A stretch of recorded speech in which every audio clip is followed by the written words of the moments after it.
Hello, welcome to another episode of the Black Metal and Brews Storytime edition.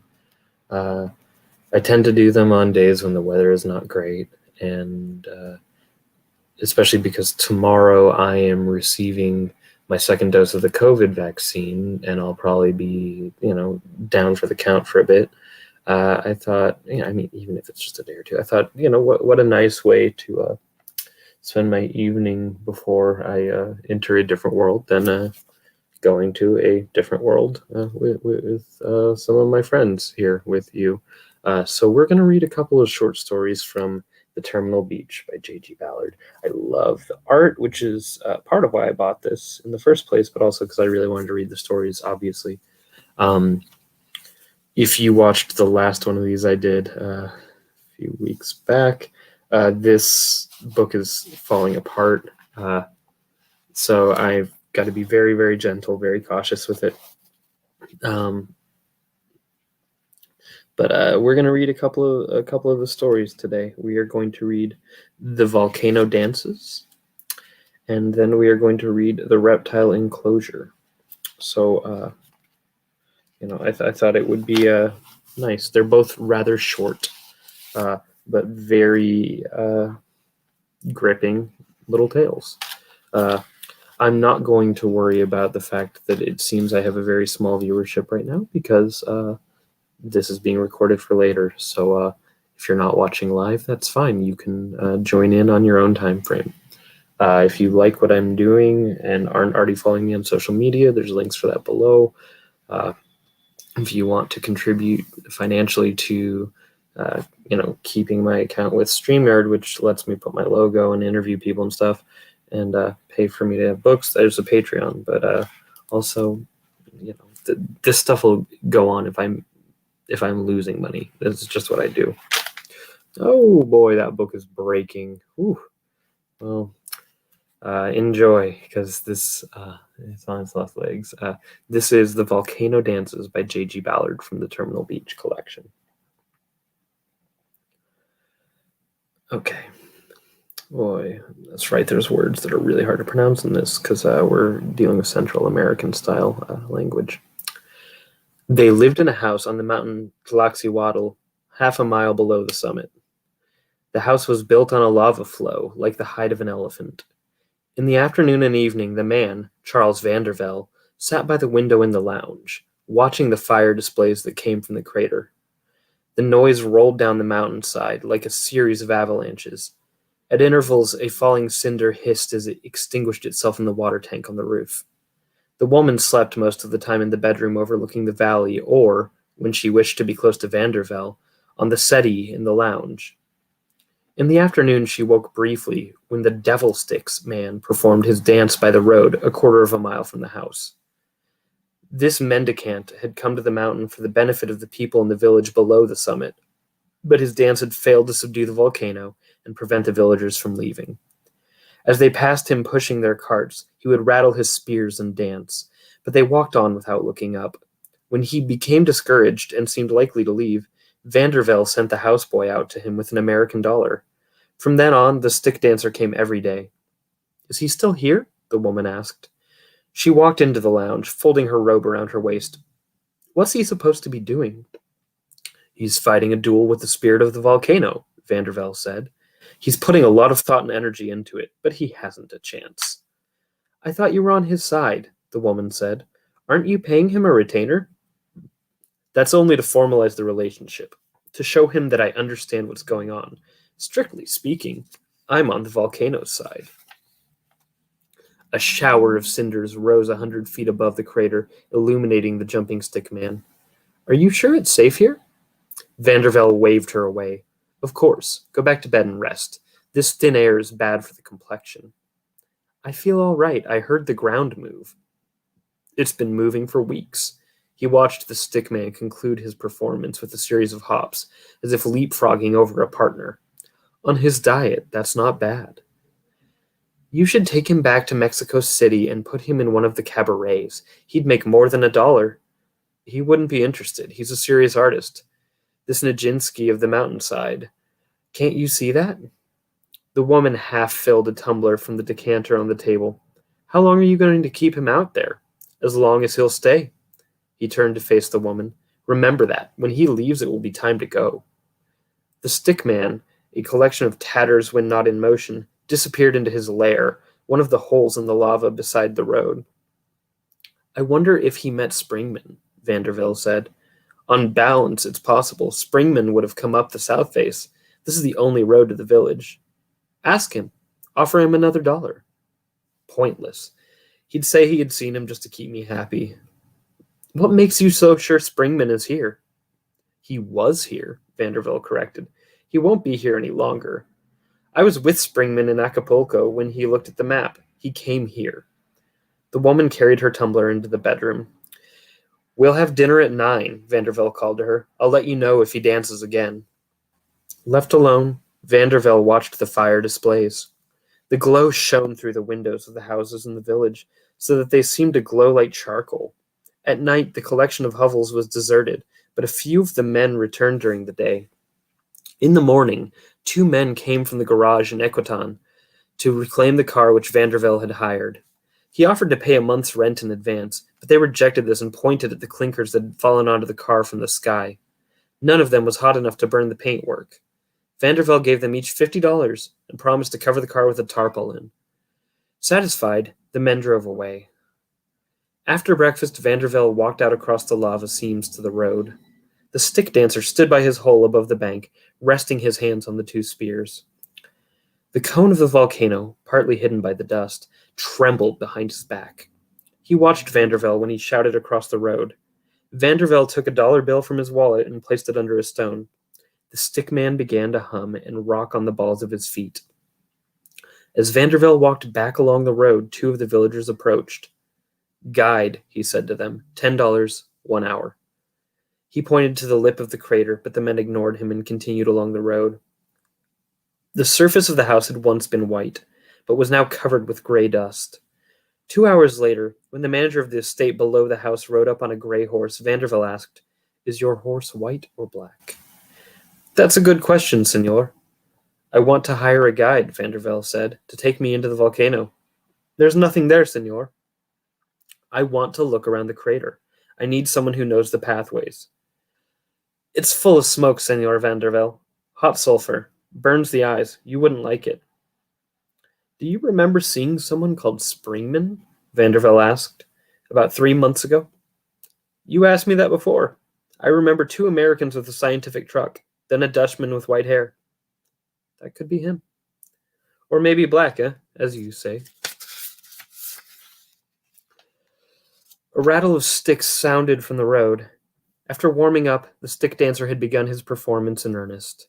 You'd better get out of here, Senor Vanderville, the manager said. The mountain could split one day. Vanderville pointed to the stick dancer. He'll hold it off for a while. The manager rode away. My respects to Mrs. Vanderville. Miss Winston. Vanderville went into the lounge and stood by the window. During the day, the activity of the volcano increased. The column of smoke rose 1/2 mile into the sky, threaded by gleams of flame. The rumbling woke the woman. In the kitchen, she spoke to the houseboy. He wants to leave, she said to Vanderville afterward. Offer him more money, he said without turning. He says everyone has left now. It's too dangerous to stay. The men in the village are leaving for good this afternoon. Vanderville watched the stick dancer twirling his devil sticks like a drum major. Let him go if he wants to. I think the estate manager saw Springman. That's good. Then he was here. The manager sent his respects to you. I'm charmed. 5 minutes later, when the houseboy had gone, she returned to her bedroom. During the afternoon, she came out to collect the film magazines in the bookcase. Vanderville watched the smoke being pumped from the volcano. Now and then, the devil sticks man climbed out of his hole and danced on a mound of lava by the road. The men came down from the village for the last time. They looked at the stick dancer as they walked on down the road. At 8 o'clock in the morning, a police truck drove up to the village, reversed, and came down again. Its roof and driving cabin were covered with ash. The policemen did not see the stick dancer, but they saw Vanderville in the window of the house, and they stopped outside. Get out, one of the policemen shouted. You must go now. Take your car. What's the matter? Vanderville opened the window. The car is all right. We're staying for a few days. Gracias, Sergeant. No, get out. The policeman climbed down from the cabin. The mountain. Psst, dust. Burning. He took off his cap and waved it. You go now. As he remonstrated, Vandervelde closed the window and took his jacket off the chair. Inside, he felt for his wallet. After he had paid the policeman, they saluted and drove away. The woman came out of the bedroom. You're lucky your father is rich, she said. What would you do if he was poor? Springman was poor, Vandervelde said. He took his handkerchief from his jacket. The dust was starting to seep into the house. Money only postpones one's problems. How long are you going to stay? Your father told me to keep an eye on you. Relax, I won't come to any mischief here. Is that a joke? With this volcano over our heads? Vandervelde pointed to the stick dancer. It doesn't worry him. This mountain has been active for 50 years. Then why do we have to come here now? I'm looking for Springman. I think he came here 3 months ago. Where is he? Up in the village? I doubt it. He's probably 5,000 miles under our feet, sucked down by the back pressure. A century from now, he'll come up through Vesuvius. I hope not. Have you thought of that, though? It's a wonderful idea. No? Is that what you're planning for me? Cinders hissed in the roof tank, spitting faintly like boiling rain. Think of them, Gloria. Pompeian matrons, Aztec virgins, bits of old Prometheus himself. They're raining down on the just and the unjust. What about your friend Springman? Now that you remind me, Vandervelde raised a finger to the ceiling. Let's listen.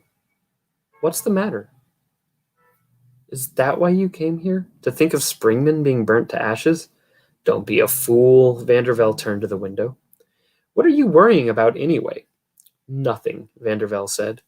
For once in a long time, I'm not worrying about anything at all. He rubbed the pain with his sleeve. Where's the old devil boy? Don't tell me he's gone. He peered through the falling dust. There he is. The figure stood on the ridge above the road, illuminated by the flares from the crater. A pall of ash hung in the air around him. What's he waiting for? The woman asked. Another $1? A lot more than $1, Vandervelde said. He's waiting for me. Don't burn your fingers, she said, closing the door. That afternoon, when she came into the lounge after waking up, she found that Vandervelde had left. She went to the window and looked up towards the crater. The falls of ash and cinders obscured the village, and hundreds of embers glowed on the lava flows. Through the dust, she could see the explosions inside the crater lighting up the rim. Vandervelde's jacket lay over a chair. She waited for 3 hours for him to return. By this time, the noise from the crater was continuous. The lava flows dragged and heaved like chains, shaking the walls of the house. At 5 o'clock, Vandervelde had not come back. A second crater had opened in the summit of the volcano, into which part of the village had fallen. When she was sure that the Devilsticks man had gone, the woman took the money from Vandervelde's jacket and drove down the mountain. So, that is The Volcano Dances by JG Ballard. Very short story. Just, quick 6-page story. I like that.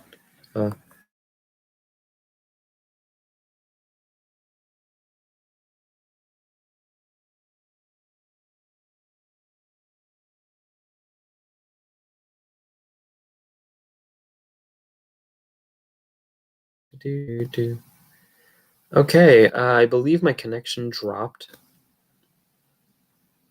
So I'm going to give it a minute until I am sure it's back. Let's see.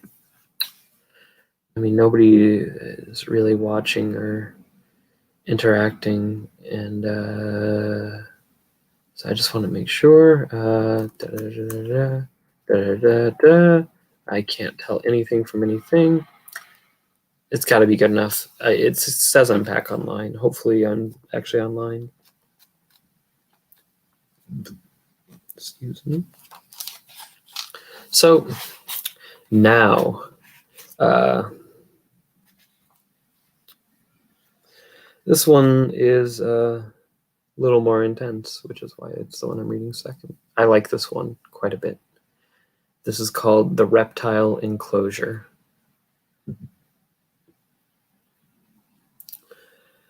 Again, by JG Ballard. They remind me of the Gadarene swine, Mildred Pelham remarked. Interrupting his scrutiny of the crowded beach below the cafeteria terrace, Roger Pelham glanced at his wife. Why do you say that? Mildred continued to read for a few moments and then lowered her book. Well, don't they? She added rhetorically. They look like pigs. Pelham smiled weakly at this mild but characteristic display of misanthropy. He peered down at his own white knees, protruding from his shorts, and at his wife's plump arms and shoulders. I suppose we all do, he temporized. However, there was little chance of Mildred's remark being overheard and resented. They were sitting at a corner table, with their backs to hundreds of ice cream eaters and cola drinkers crammed elbow to elbow on the terrace. The dull hubbub of voices was overlaid by the endless commentaries broadcast over the transistor radios propped among the bottles, and by the distant sounds of the fairground behind the dunes. A short drop below the terrace was the beach, covered by a mass of reclining figures which stretched from the water's edge up to the roadway, behind the cafeteria, and then away over the dunes. Not a single grain of sand was visible. Even at the tide line, where a little slack water swilled weakly at a debris of old cigarette packets and other trash, a huddle of small children clung to the skirt of the beach, hiding the gray sand. Gazing down the beach again, Pelham realized that his wife's ungenerous judgment was no more than the truth. Everywhere, bare haunches and shoulders jutted into the air, limbs lay in serpentine coils. Despite the sunlight and the considerable period of time they had spent on the beach, many of the people were still white-skinned, or at most a boiled pink, restlessly shifting in their little holes in a hopeless attempt to be comfortable. Usually, this spectacle of jostling, overexposed flesh, with its unsavory bouquet of stale suntan lotion and sweat as it swept out to the distant cape, Pelham could almost see the festering corona, sustained in the air by the babble of 10,000 transistor radios, reverberating like a swarm of flies. It would have sent him hurtling along the first inland highway at 70 miles an hour. But for some reason, Pelham's usual private distaste for the general public had evaporated. He felt strangely exhilarated by the presence of so many people. He'd calculated that he could see over 50,000 along a 5-mile stretch of beach, and he found himself unable to leave the terrace, although it was now 3 o'clock, and neither he nor Mildred had eaten since breakfast. Once their corner seats were surrendered, they would never regain them. To himself, he mused, the ice cream eaters on Echo Beach. He played with the empty glass in front of him. Shreds of synthetic orange pulp clung to the sides, and a fly buzzed half-heartedly from one to another. The sea was flat and calm, an opaque gray disk, but a mile away a low surface mist lay over the water like vapor on a vat. You look hot, Roger. Why don't you go in for a swim? I may. You know, it's a curious thing. But of all the people here, not one is swimming. Mildred nodded in a bored way. A large, passive woman, she seemed content merely to sit in the sunlight and read. Yet it was she who had first suggested that they drive out to the coast, and for once had suppressed her usual grumbles when they ran into the first heavy traffic jams and were forced to abandon the car and complete the remaining 2 miles on foot. Pelham had not seen her walk like that for 10 years. It is rather strange, she said, but it's not particularly warm. I don't agree, Pelham was about to continue, when he suddenly stood up and looked over the rail at the beach. Halfway down the slope, parallel with the promenade, a continuous stream of people moved slowly along an informal right-of-way, shouldering past each other with fresh bottles of cola, lotion, and ice cream. Roger, what's the matter? Nothing. I thought I saw Sherrington. Pelham searched the beach, the moment of recognition lost. You're always seeing Sherrington. That's the 4th time alone this afternoon. Do stop worrying. I'm not worrying. I can't be certain, but I felt I saw him then. Reluctantly, Pelham sat down, edging his chair fractionally closer to the rail. Despite his mood of lethargy and vacuous boredom, an indefinable but distinct feeling of restlessness had preoccupied him all day. In some way associated with Sherrington's presence on the beach, this uneasiness had been increasing steadily.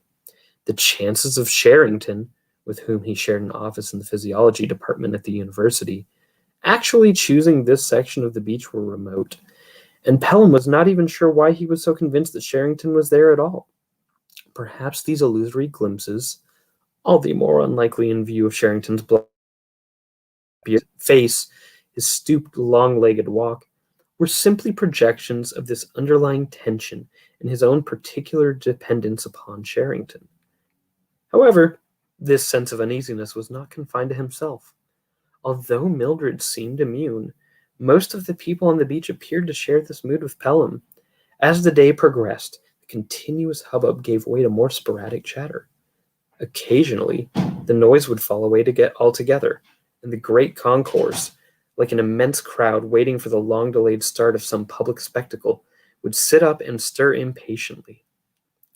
To Pelham, watching carefully from his vantage point over the beach, these ripples of restless activity, as everyone swayed forward in long undulations, were plainly indicated by the metallic glimmer of the thousands of portable radios moving in an oscillating wave. Each successive spasm, recurring at roughly half-hour intervals, seemed to take the crowd slightly nearer the sea. Directly below the concrete edge of the terrace, among the massive reclining figures, a large family group had formed a private enclosure.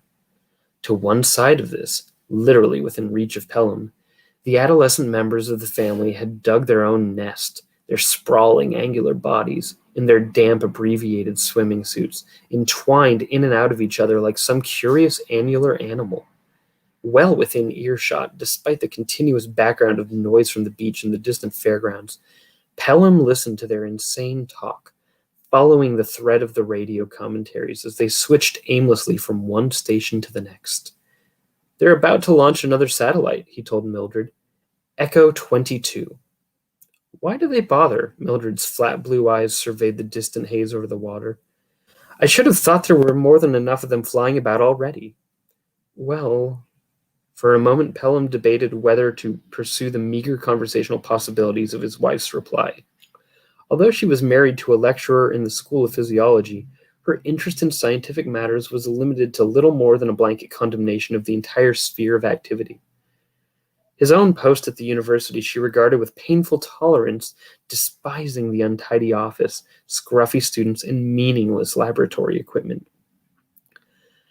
Pelham had never been able to discover exactly what calling she would have respected. Before their marriage, she maintained what he later realized was a polite silence on the subject of his work.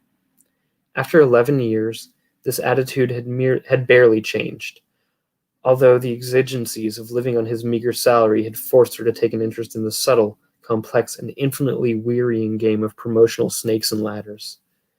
As expected, her acerbic tongue had made them few friends, but by a curious paradox, Pelham felt that he had benefited from the grudging respect that this had brought her. Sometimes her waspish comments always in a loud voice during some conversational silence. For example, she had described the elderly occupant of the physiology chair as that gerontological freak within some 5 feet of the professor's wife. It delighted Pelham by their mordant accuracy, but in general there was something frightening about her pitiless lack of sympathy for the rest of the human race.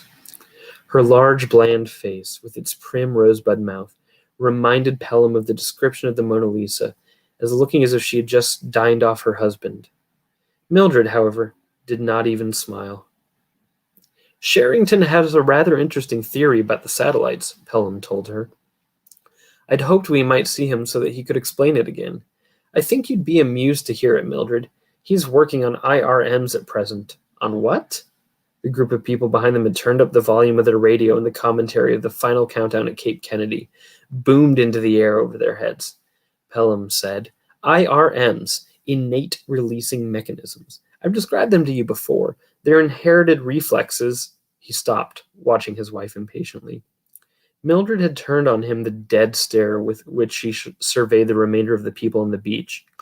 Testily, Pelham snapped, "Mildred, I'm trying to explain Sherrington's theory about the satellites." Undeterred, Mildred shook her head. "Roger, it's too noisy here. I can't possibly listen. And to Sherrington's theories less than to anyone else's." Almost imperceptibly, Another wave of restless activity was sweeping along the beach, perhaps in response to the final digital climax of the commentators at Cape Kennedy. People were sitting up and dusting their coarse sand from each other's backs. Pelham watched the sunlight flickering off the chromium radio sets and diamante sunglasses as the entire beach swayed and surged. The noise had fallen appreciably, letting through the sound of the Wurlitzer at the fun fair. Everywhere there was the same expectant stirring. To Pelham, his eyes half closed in the glare, the beach seemed like an immense pit of seething white snakes. Somewhere, a woman's voice shouted. Pelham sat forward, searching the rows of faces masked by sunglasses.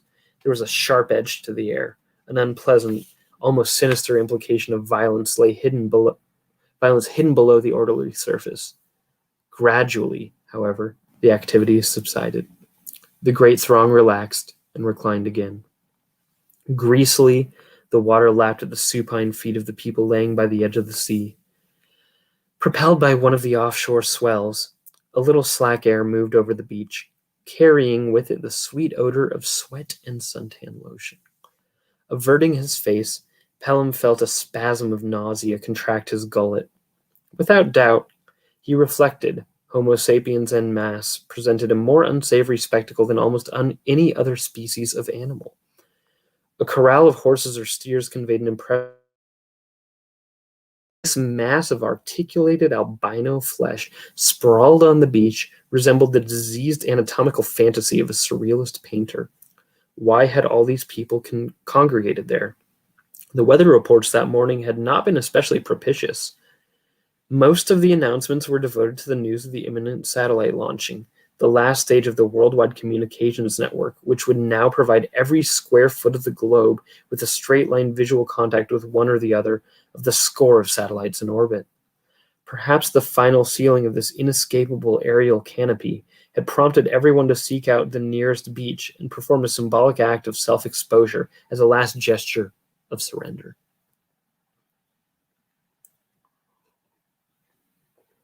Uneasily, Pelham moved about in his chair, suddenly aware of the edge of the metal table cutting into his elbows. The cheap slatted seat was painfully uncomfortable, and his whole body seemed enclosed in an iron maiden of spikes and clamps. Again, a curious premonition of some appalling act of violence stirred through his mind, and he looked up at the sky, almost expecting an airliner to plunge from the distant haze and disintegrate on the crowded beach in front of him. To Mildred, he remarked, "It's remarkable how popular sunbathing can become. It was a major social problem in Australia before the Second World War." Mildred's eyes flickered upward from her book. There was probably nothing else to do. That's just the point. As long as people are prepared to spend their entire time sprawled on a beach, there's little hope of ever building up any other pastimes. Sunbathing is antisocial because it's an entirely passive pursuit. Excuse me. He dropped his voice when he noticed the people sitting around him glancing over their shoulders, ears drawn to his high, precise diction. On the other hand, it does bring people together. In the nude, or the near nude, the shop girl and the Duchess are virtually indistinguishable. Are they? Pelham shrugged. You know what I mean. But I think the psychological role of the beach is much more interesting. The tide line is a particularly significant area, a penumbral zone that is both of the sea and above it, forever half immersed in the great time womb. If you accept the sea as an image of the unconscious, then this beachward urge might be seen as an attempt to escape from the existential role of ordinary life and return to the universal time sea. Roger, please. Mildred looked away wearily. You sound like Charles Sherrington. Pelham stared out to sea again. Below him, a radio commentator announced the position and speed of the successfully launched satellite and its pathway around the globe. Idly, Pelham calculated that it would take some 15 minutes to reach them, almost exactly at 3:30. Of course, it would not be visible from the beach, although Sherrington's recent work on the perception of infrared radiation suggested that some of the infrared light reflected from the sun might be perceived subliminally by reflecting on the opportunities that this offered to a commercial or political demagogue. Pelham listened to the radio on the sand below, when a long white arm reached out and switched it off. The possessor of the arm, a plump, white-skinned girl with the face of a placid Madonna, her round cheeks framed by ringlets of black hair, black hair, rolled over onto her back, disengaging herself from her companions, and for a moment she and Pelham exchanged glances. He assumed that she had deliberately switched off the radio to prevent him hearing the commentary, and then realized that in fact the girl had been listening to his voice and hoped that he would resume his monologue. Flattered, Pelham studied the girl's round, serious face, and her mature but childlike figure stretched out almost as close to him and as naked as it would have been had they shared a bed. Her frank, adolescent but curiously tolerant expression barely changed, and Pelham turned away, unwilling to accept its implications, realizing with a pang the profound extent of his resignation to Mildred, and the now unbreachable insulation this provided against any new or real experience in his life. For 10 years, the 1,000 cautions and compromises accepted each day to make existence tolerable had steadily secreted their numbing anodynes, and what had remained of his original personality, with all its possibilities, was embalmed like a specimen in a jar. Once he would have despised himself for accepting his situation so passively, but he was now beyond any real self-judgment, for no criteria were valid by which to assess himself, a state of gracelessness far more abject than that of the vulgar, stupid herd on the beach around him. "Something's in the water," Mildred pointed along the shore. "Over there." Pelham followed her raised arm. 200 yards away, a small crowd had gathered at the water's edge, the sluggish waves breaking at their feet as they watched some activity in the shallows. Many of the people had raised newspapers to shield their heads, and the older women in the group held their skirts between their knees. I can't see anything." Pelham rubbed his chin, distracted by a bearded man on the edge of the promenade above him, a face not Sherrington's, but remarkably like it. "There seems to be no danger, anyway. Some unusual sea fish may have been cast ashore." On the terrace and below on the beach, everyone was waiting for something to happen, heads craned forward expectantly. As the radios were turned down, so that any sounds from the distant tableau might be heard, a wave of silence passed along the beach, like an immense darkening cloud shutting off the sunlight. The almost complete absence of noise and movement after the long hours of festering motion seemed strange and uncanny, focusing an intense atmosphere of self-awareness upon the thousands of watching figures. The group by the water's edge remained where they stood, even the small children staring placidly at whatever held the attention of their parents. For the first time, a narrow section of the beach, a clutter of radios and beach equipment half buried in the sand, like discarded metallic refuse. Gradually, the new arrivals pressing down from the promenade occupied the empty places, a maneuver carried out without any reaction from the troop by the tide line. To Pelham, they seemed like a family of penitent pilgrims who had traveled some enormous distance and were now standing beside their sacred waters, waiting patiently for its revivifying powers to work their magic. "What is going on?" Pelham asked, when after several minutes there was no indication of movement from the waterside group. He noticed that they formed a straight line, following the shore rather than an arc. "They're not watching anything at all." The offshore haze was now only 500 yards away, obscuring the contours of the huge swells. Completely opaque, the water looked like warm oil, a few wavelets now and then dissolving into greasy bubbles as they expired limply on the sand, intermingled with bits of refuse and old cigarette cartons. Nudging the shore like this, the sea resembled an enormous pelagic beast, roused from its depths and blindly groping at the sand. "Mildred, I'm going down to the water for a moment." Pelham stood up. "There's something curious." He broke off, pointing to the beach on the other side of the terrace. "Look, there's another group. What on earth?"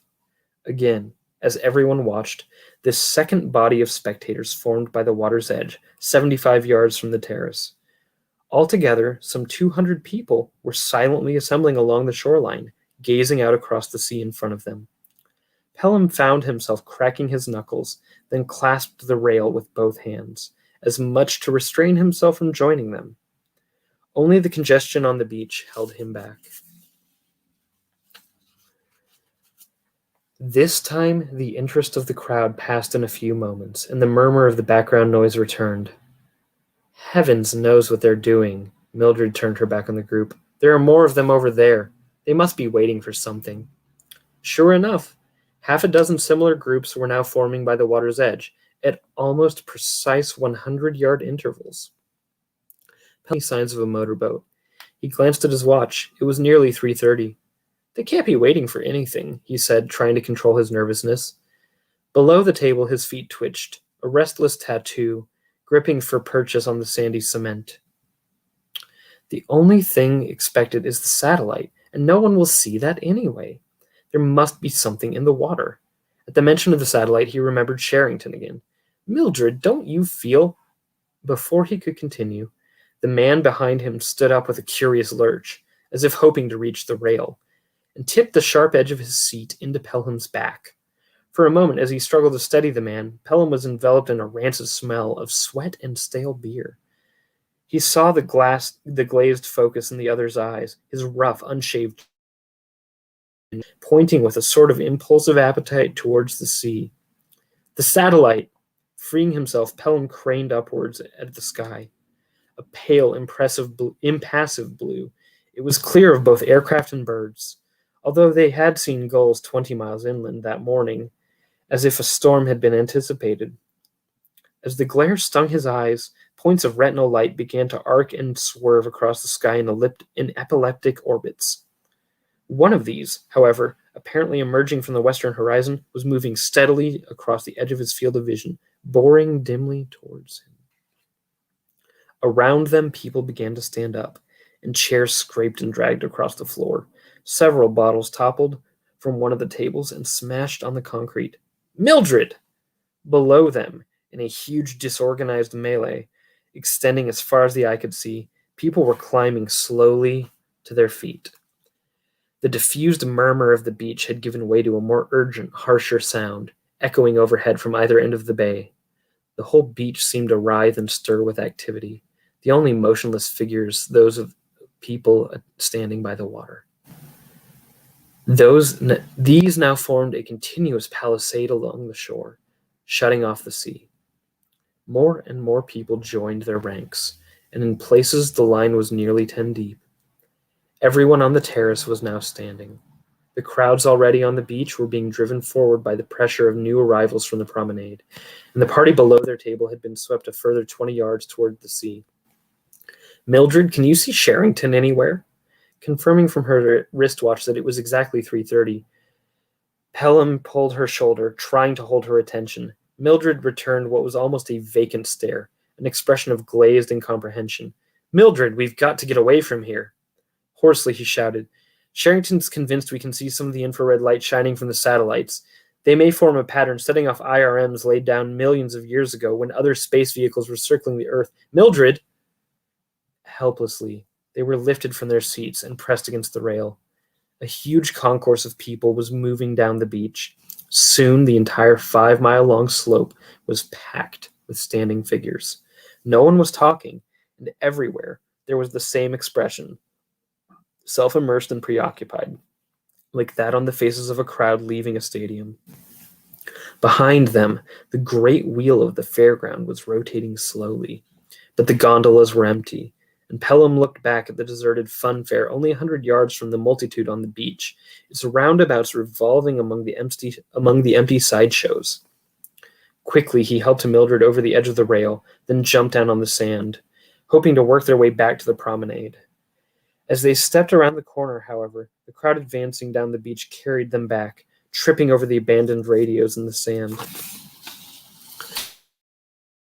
Their footing when the pressure behind them ceased. Steadying himself, Pelham continued. Sherrington thinks Cro-Magnon man was driven frantic by panic, like the Gadarene swine. Most of the bone beds have been found under lake shores. The reflex may be too strong, he broke off. The noise had suddenly subsided, as the immense congregation, now packing every available square foot of the beach, stood silently facing the water. Pelham turned towards the sea, where the haze, only 50 yards away, edged in great clouds towards the beach. The forward line of the crowd, their heads bowed slightly, stared passively at the gathering billows. The surface of the water glowed with an intense luminous light, vibrant and spectral, and the air over the beach, gray by comparison, made the lines of motionless figures loom like tombstones. Obliquely in front of Pelham, 20 yards away in the front rank stood a tall man with a quiet, meditative expression, his beard and high temples identifying him without doubt. "Sherrington!" Pelham started to shout. Involuntarily, he looked upwards towards the sky and felt a blinding speck of light singe his retinas. In the background, the music of the funfair revolved in the empty air. Then, with a galvanic surge, everyone on the beach began to walk forward into the water.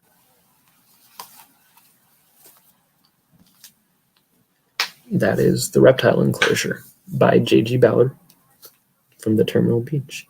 We also read The Volcano Dances tonight. I know this was another short one. I have one more story from this at least that I'd like to read. Due to the era in which these stories were written, I've read this book before, but I always need to double check to make sure there's no language that I'm going to hesitate to read, live on the internet. There's no slurs or anything, but certainly attitudes of a bygone age are just that.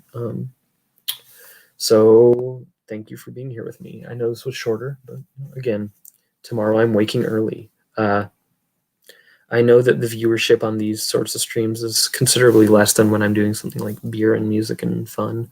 So thanks for being here. And if you do enjoy these, if you're sitting here 40 odd minutes in, let me know, any feedback you have. I enjoy doing them, but I realize that it's imperfect. Sometimes I stutter, sometimes I get a word wrong. This is very much a work in progress, and I have a lot more stories to get my hands on to read for you. As I said last time, I'm thinking about slowly reading the entirety of this one Isaac Asimov book I've got. So, and I'm sure there's others that I'd like to read too, but that one just seemed like a fun one because it's an old trade paperback. We love those. Anyway, tomorrow I get the COVID vaccine. I'm going to see how I feel after that, and then maybe soon we'll do another one of my, more traditional videos where I make an ass of myself on the internet for your entertainment and sometimes my own. Well, thank you for being here. Do what you'd like to do with all the information you've been given. And please, recommend authors that you'd like to see me read. Anyway, thanks for being here.